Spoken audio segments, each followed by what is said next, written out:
జరిగే రైతులు ఆందోళన కార్యక్రమాన్ని జయప్రదం చేయాలి. నల్లపరెడ్డి రజిత్ కుమార్ రెడ్డి. కోవూరు వైసీపీ పార్టీ కార్యాలయంలో వైసీపీ నాయకులు పత్రికా విలేకరుల సమావేశం నిర్వహించారు. అనంతరం వారు మాట్లాడుతూ రాష్ట్రంలో రైతులు పండించిన పంటలకు కావలసినటువంటి యూరియాను సరఫరా, క్రాప్ ఇన్సూరెన్స్కి సంబంధించి కానీ, వరదల కారణంగా దెబ్బతిన్న పంటలకు నష్టపరిహారాన్ని రైతులకు అందించలేకపోవడము, పంటలకు గిట్టుబాటు ధర కల్పించలేకపోవడము తదితర స్థానిక రైతాంగ సమస్యలను కలిపి వైఎస్ఆర్ కాంగ్రెస్ పార్టీ చేపట్టనున్న నిరసన కార్యక్రమం సెప్టెంబర్ 9వ తేదీ ఉదయం 9 గంటలకు నెల్లూరు నగరంలోని విఆర్సి సెంటర్ నందు అంబేద్కర్ విగ్రహం నుండి ర్యాలీగా కలెక్టర్ కార్యాలయానికి వచ్చి కలెక్టర్కు వినతి పత్రం ఇవ్వడం జరుగుతుంది.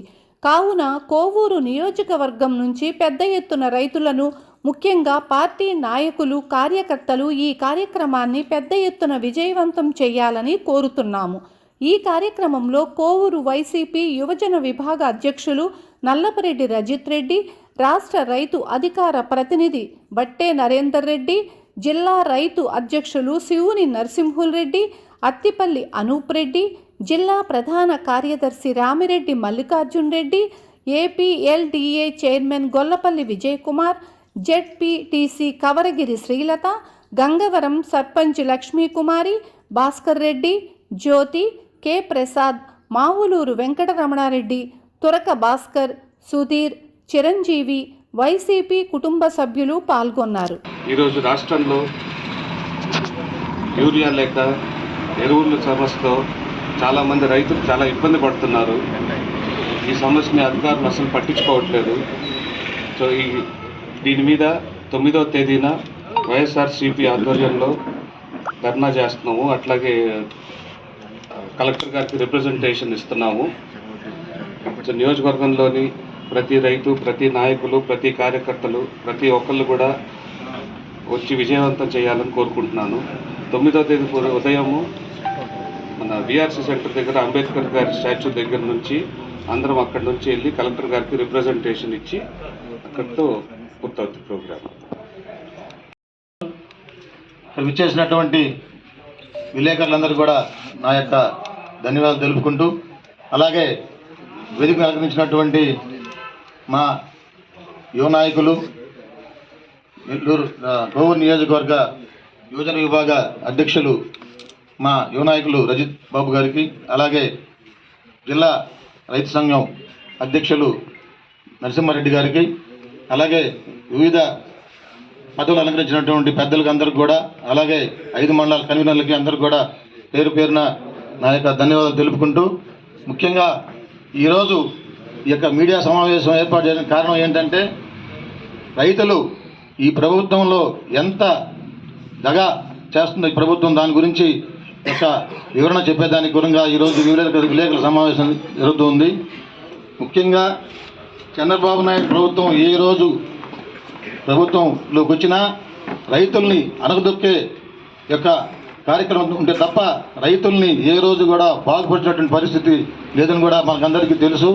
కాకపోతే ఇక్కడ ఒక చిన్న విషయం ఏంటంటే, ఎందుకు ఈసారి రైతులు కావచ్చు, పర్వ వర్గాలు కావచ్చు నమ్మారంటే, నేను ప్రశ్నిస్తా అన్న ఒక పవన్ కళ్యాణ్ గారు నేను చూసుకుంటాను, నేనున్నాను అనే యొక్క భరోసా ఇవ్వడంతో దానివల్ల నమ్మడం జరిగింది. కానీ ఈ బాబు చంద్రబాబు నాయుడు గారిని ఎప్పుడు కూడా రైతులు నమ్మరు.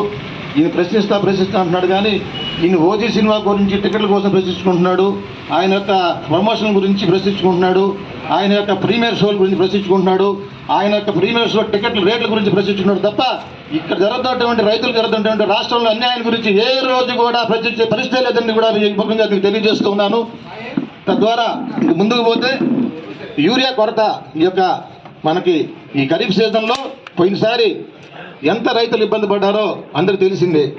ఎవరైనా రికమెండేషన్ ఎందుకు చేస్తారండి? ఏదైనా ఫలాని నాకు ఉద్యోగం కావాలంటే రికమెండ్ చేస్తారు, ఏదైనా ట్రాన్స్ఫర్ కావాలంటే రికమెండ్ చేస్తారు. ఈ దౌర్భాగ్య పరిస్థితి ఏంటంటే, నేనే ఫోన్ చేసి కొంతమంది రైతులకి యూరియా కొరత ఉందంట, యూరియా 10 గంటలు నేను రికమెండ్ చేసే దౌర్భాగ్య పరిస్థితి ఈ యొక్క ప్రభుత్వంలో ఉందని కూడా మీకు తెలియజేస్తూ ఉన్నాను. ఎందుకు చెప్పాలంటే, క్యూలో నిలబడి రైతులు ఎంత ఇబ్బంది పడ్డారో చూసాం. గత ప్రభుత్వం 5 సంవత్సరాల్లో వైసీపీ గవర్నమెంట్లో ఏ రోజు కూడా ఇటువంటి దౌర్భాగ్య పరిస్థితి రైతులకు రాలేదని కూడా మీకు సభాముఖంగా తెలియజేస్తున్నాను. ఎందుకంటే ఆ రోజు ప్రతి రైతుకు కూడా నేనున్నానని భరోసా ఇచ్చినటువంటి ఏకైక ముఖ్యమంత్రి ఎవరంటే జగన్మోహన్ రెడ్డి గారిని కూడా ఈ సభాముఖం తెలియజేస్తూ ఉన్నాను. ఈరోజు ఇంకా దౌర్భాగ్య పరిస్థితి ఏంటంటే కేఎన్ఎం అనే ఒక నెంబర్ గల ఒక గుడ్లని ఈరోజు కొనే పరిస్థితి లేదని చెప్తున్నారు. ఇంత దౌర్భాగ్య పరిస్థితి ఎక్కడైనా ఉందండి? ఇప్పుడు ఇచ్చేసినటువంటి వేదిక ఉన్న పెద్దలకు, పత్రికా విలేకరులకు అందరికీ నా నమస్కారాలు. ఈ ప్రెస్ మీట్ ముఖ్య ఉద్దేశం ఏంటంటే యూరియా కొరత అంటే ఇప్పుడు ఉత్తరాదిలో ఫస్ట్ క్రాప్ సీజన్ స్టార్ట్ అయింది దానివల్ల నారాలు వేసిన తర్వాత అక్కడ ఎలవలు వచ్చాయి. ఎలవలు తగ్గిన తర్వాత రైతులకు వెంటనే యూరియా అవసరం. యూరియా సకాలంలో వేస్తేనే కొంత పంట నలిగినా కొంత పంట ఉండే పంటని యూరియా వేసుకుంటే ఆ పంట వస్తుంది. కాబట్టి రైతులకు యూరియా అక్కడ దొరకడం లేదు. ఎందుకంటే రైతులు యూరియా ఇస్తున్నామని చెప్తున్నారు ఎవరు, మంత్రి గారు అచ్చెన్నాయుడు గారు. అక్కడ రైతు భరోసా కేంద్రాలు కానీ, సొసైటీ కేంద్రాల దగ్గర కానీ, అంగళ్ళ దగ్గర కానీ బోర్లు తీరి నిలబడి ఉన్నారు. వాళ్ళు నిలబడే ఓపిక లేక ఆ క్యూ లైన్లో చెప్పులు పెట్టి, ఆ పాస్బుక్లు పెట్టి చెట్ల కింద కూర్చునే పరిస్థితి. వెంటనే రైతులు ఆదుకోవాలి గవర్నమెంట్, వెంటనే యూరియా తెప్పించి వాళ్ళు ఆదుకోవాలి. ఇంక రెండోది, మా జగన్మోహన్ రెడ్డి గవర్నమెంట్లో 5 సంవత్సరాలు కూడా ఏ రోజు కూడా రైతులకి గిట్టుబాటు ధరకు మించి గుడ్లు అమ్మాయి. ప్రతి సీజన్లో 22,000, 23,000 అమ్మాయి. అదే ఈ సీజన్లో కూటమి ప్రభుత్వం వచ్చిన తర్వాత మన జనవరిలో వడ్లు వచ్చినాయి, ఫిబ్రవరిలో వడ్లు వచ్చాయి. ఆ రోజు కూడా జిల్లాల వడ్లు 6-3కి అమ్ముకున్నారు. తర్వాత మామిడికాయలు వచ్చాయి, మామిడికాయలు కాదు పత్తి వచ్చింది, తర్వాత పొగాకు వచ్చింది, మామిడి పళ్ళు వచ్చాయి. ఏది కూడా గవర్నమెంట్ రైతులకి గిట్టుబాటు ధర లేదు. మనం ధర్నా చేస్తామంటే ఆ రోజు తూతు మాత్రంగా మన చంద్రబాబు నాయుడు ముఖ్యమంత్రి గారు కేబినెట్ సమావేశం పెట్టడం, తీసుకుపోవడం. మొన్న కూడా 3వ తేదీ అచ్చెన్నాయుడు మీటింగ్ పెట్టి ఈరా కావాల్సింది ఉందని చెప్తున్నాడు. 4వ తేదీ చంద్రబాబు నాయుడు కేబినెట్ మీటింగ్ పెట్టి ఈరా మీద ఎందుకు ఈ సంక్షోభం ఏర్పడిందని ఆయన కేబినెట్ చర్చిస్తాడు. మళ్ళీ ఇప్పుడు ఏంటంటే ఈరోజు కలెక్టర్ రైతులు రమ్మన్నాడు, రైతుల గురించి వడ్ల గురించి మాట్లాడాలని. ఎందుకంటే మనం ఏదో ధర్నా చేస్తేనే వాళ్ళకి కొంత చలనం కలుగుతుంది తప్ప వరవడు పట్టించుకునే పరిస్థితి లేదు. ఈరోజు 20 రోజుల నుంచి వడ్లు వస్తున్నాయి. ఈరోజు వడ్లు అడిగే పరిస్థితి లేదు. సంక్రాంతి 3,50,000 ఎకరాలు గవర్నమెంటే ఇచ్చింది. అంటే దాదాపు 10 లక్షల ఫుట్లు వడ్లు వస్తాయి. ఈరోజు కేఎన్ఎం 16,500, 600 అయినా కొనేవాళ్ళు లేడు. 1000 బదులు 15,400, 500. 733 16,700, 17,000 లోపలే కొంటున్నారు.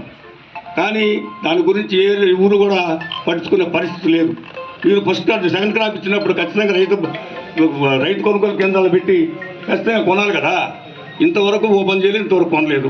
అదేమనంటే కలెక్టర్ గారు ఈరోజు మాట్లాడతానంటాడు, మన ధర్నా దాకా ఏదో ఒకటి చెప్తారు, ధర్నా అయిన పాటు దాన్ని పట్టించుకునే పరిస్థితి లేదు. కాబట్టి వెంటనే డిమాండ్ చేసేది ఏంటంటే వెంటనే కూడా మా జిల్లాలో మా ఏరియాలో వడ్లు వస్తున్నాయి కాబట్టి వెంటనే కొనుగోలు కేంద్రాలు ఏర్పాటు చేసి వడ్లు కొనుగోలు చేయాలని కోరుకుంటున్నాను. అదేవిధంగా రేపు 9వ తేదీ ధర్నా ఉంది. విఆర్ఎస్ సెంటర్ నుంచి కలెక్టర్ ఆఫీస్ దాకా ర్యాలీగా పోయి అక్కడ కలెక్టర్ గారికి రిప్రజెంటేషన్ ఇస్తాము. కాబట్టి నియోజకవర్గంలో ఉన్న రైతులు, సర్పంచులు, ఎంపీటీసీలు, అనుబంధ సంస్థలు అందరూ కూడా పాల్గొని ఈ నిరసన కార్యక్రమం జయప్రదం చేయవలసిందిగా కోరుకుంటున్నాను. ప్రభుత్వం ఏర్పడ్డాక రాష్ట్రంలో అన్ని వ్యవస్థలు విస్తీర్ణము నిర్వీర్యం అయిపోయినాయి. ముఖ్యంగా ప్రభుత్వ దృష్టి ముఖ్యంగా అమరావతి మీదనే ఉంది. మిగతా ఏ వ్యవస్థల మీద దృష్టి పెట్టలేకపోతుంది. ఎందుకంటే భారతదేశంలో 70% మంది ప్రజలు రైతాంగం మీదనే ఆధారపడి ఉన్నారు. వ్యవసాయం మీద, రైతాంగం మీద ఆధారపడి ఉన్నారు. ఎందుకంటే మనం వ్యవసాయమే ముఖ్య ఇది కాబట్టి మనం వ్యవసాయేతర పంటలను పండించుకుంటూ అభివృద్ధి చేసుకుంటున్నాం. ఈ కూటమి ప్రభుత్వం వచ్చిన తర్వాత ప్రతి దానికి మద్దతు ధర లేదు. పంటకి గిట్టుబాటు ధర లేక రైతులు అల్లాడిపోతున్నారు. ముఖ్యంగా చూస్తే వరికి ఇంచుమించు 19,500 20,000 రూపాయలు గిట్టుబాటు ధర కేంద్ర ప్రభుత్వం నిర్ణయించింది. ఈరోజు కొనుగోలు కేంద్రాలు ఏర్పాటు చేసే పరిస్థితి కూడా ఈ ప్రభుత్వానికి లేదు. రైతులంటే చిన్నచూపు చూస్తుంది ప్రభుత్వం. ఎందుకు చిన్నచూపు చూస్తున్నారు? రైతులు ఏమి అన్యాయం చేశారు? మేము పండించిన పంట గిట్టుబాటు ధర కోరుకోవడం తప్ప 1000 పదులు మేము వేయమని చెప్పలేదు. రైతులే వేసుకున్నారు. దానికి మద్దతు ధర ఎట్టొస్తుంది? అది కొనుగోలు చేయమని ప్రభుత్వం చెప్తోంది. నిజమే, మీరు 1000 పదులు వేయొద్దంటే రబీ సీజన్కు ముందు ప్రచార సాధనాల ద్వారా, గ్రామంలో దండోరా ద్వారా రైతులకి ఏమైనా మీరు చెప్పారా? లేదు, మీరు ఏదో తూతూ మంత్రంగా ఒక చిన్న పేపర్లో ప్రకటన ఇచ్చేసి మేము రైతులకి తెలిపాం, రైతులు తప్పు 1010 ధాన్యాన్ని వరి వేయటం, దాన్ని కొనుగోలు చేయమని మేము ముందుగానే చెప్పామని చెప్పటం కూడా చాలా విడ్డూరంగా ఉంది. కోవూరు నియోజకవర్గ యువజన విభాగం అధ్యక్షులు రజిత్ కుమార్ రెడ్డి గారికి అభినందనలు తెలియజేస్తున్నాను. వైఎస్ఆర్ కాంగ్రెస్ పార్టీ ఈ నెల 9వ తేదీన జగన్మోహన్ రెడ్డి గారి ఆదేశాల మేరకు నెల్లూరు జిల్లా అధ్యక్షులు కాకాని గోవర్ధన్ రెడ్డి గారి ఆధ్వర్యంలో వైఎస్ఆర్ కాంగ్రెస్ పార్టీ కోవూరు నియోజకవర్గ పిఎసి సభ్యులు నల్లపరెడ్డి ప్రసన్నకుమార్ రెడ్డి గారి సూచనల మేరకు ఈ నెల 9వ తేదీన రైతులకి అండగా రైతులు మద్దతు ధర కోసం పోరాటం చేయడం మొదలుపెట్టాం. వైఎస్ఆర్ కాంగ్రెస్ పార్టీ గత 5 సంవత్సరాల పరిపాలనలో జగన్మోహన్ రెడ్డి గారు పాదయాత్రల్లో రైతులు పడే కష్టాలను చూసి అధికారం చేపట్టిన తొలి రోజు నుంచే రైతు భరోసా కేంద్రాలని ఏర్పాటు చేసి రైతులకి ఏ విధంగా వాళ్ళకి మనం చేస్తే రైతు బాగుంటాడని చెప్పి ఉద్దేశంతో రైతు భరోసా కేంద్రాలని ఏర్పాటు చేసి రైతు దుక్కిల కాడి నుంచి వరి కోత కోసేంత వరకు ప్రతి రైతు భరోసా కేంద్రంలో అడ్మినిస్ట్రేషన్ ఆఫీసర్, అగ్రికల్చర్ ఆఫీసర్ని ఏర్పాటు చేసి ప్రతిదీ అడ్మినిస్ట్రేషన్తో రైతుల్ని ముందుండి నడిపించి ఎక్కడ రైతు 5 సంవత్సరాల్లో రోడ్డెక్కి మాకు ఇది కావాలని చెప్పి అడిగిన దాఖలు లేవు. ఆ 5 సంవత్సరాలు రైతు సుఖ సంతోషాలతో రైతు రాజు అని చెప్పుకునే విధంగా రైతు బతకడం జరిగింది. ఈ 1.5 సంవత్సరంలో ఎన్డీఏ గవర్నమెంట్ ఏర్పడిన తర్వాత అనేక కష్టాలు ఒక వరికే కాకుండా అన్ని పంటల్లో మొన్ననే చూసాం. మామిడి అయితే ఏమి, నిమ్మ అయితే ఏమి, ప్రతి రైతు గిట్టుబాటు ధర రాకుండా ఇబ్బంది పడడం చూస్తున్నాం. రైతు అనేక కష్టాలు పడతాడు. పంట కొనుగోలు పంట స్టార్టింగ్ నుంచి అమ్మేదాకా అనేక కష్టాలు పడి తీరా అమ్మే స్థాయికి వస్తే ప్రభుత్వం చేతులు ఎత్తేస్తే ఆ రైతు దళారీ వ్యవస్థ ద్వారా, రైస్ మిల్లర్ల ద్వారా అనేక కష్టాలు ఎదురవ్వాల్సి వస్తుంది. రైతు నష్టపోతే రాజ్యం నష్టపోయినట్టే. అదొక్కసారి రాష్ట్ర ప్రభుత్వం ఒకసారి ఆలోచించి రైతుల కోసం, రైతు కష్టం కోసం కొనుగోలు కేంద్రాలని వెంటనే ఓపెన్ చేయాలని చెప్పి తెలియజేస్తున్నాం. అదేవిధంగా వైఎస్ఆర్ కాంగ్రెస్ పార్టీ నాయకులు మరియు వివిధ విభాగాల అధ్యక్షులు, ప్రజాప్రతినిధులు, ఎంపీటీసీలు, జెడ్పీటీసీలు, పార్టీలకి అతీతంగా ప్రతి పార్టీ సభ్యులు రైతుకి అండగా ఉండాలనే విధంగా కోరుకుంటూ ఈ నెల 9వ తేదీ విఆర్సీ సెంటర్లో అంబేద్కర్ బొమ్మకాడి నుంచి కలెక్టర్ ఆఫీస్కి వెళ్ళి కలెక్టర్ గారికి వినతి పత్రం అందించేంత వరకు ప్రతి ఒక్కరూ ప్రతి పార్టీ రైతుకి అండగా ఉండాలని చెప్పి తెలియజేస్తూ వైఎస్ఆర్ కాంగ్రెస్ పార్టీ రైతులకి ఎప్పుడు అండగా ఉంటుందని, రైతులు ఎప్పుడు కష్టపడినా వైఎస్ఆర్ కాంగ్రెస్ పార్టీ వాళ్ళకి తోడు నీడగా ఉంటారని చెప్పి తెలియజేస్తూ, రేపు జరగబోయే రైతు ధర్నాని రాష్ట్రానికి, రాష్ట్ర పాలకులకి తెలియజేసే విధంగా చేస్తామని చెప్పి తెలియజేస్తూ సెలవు తీసుకుంటున్నాం.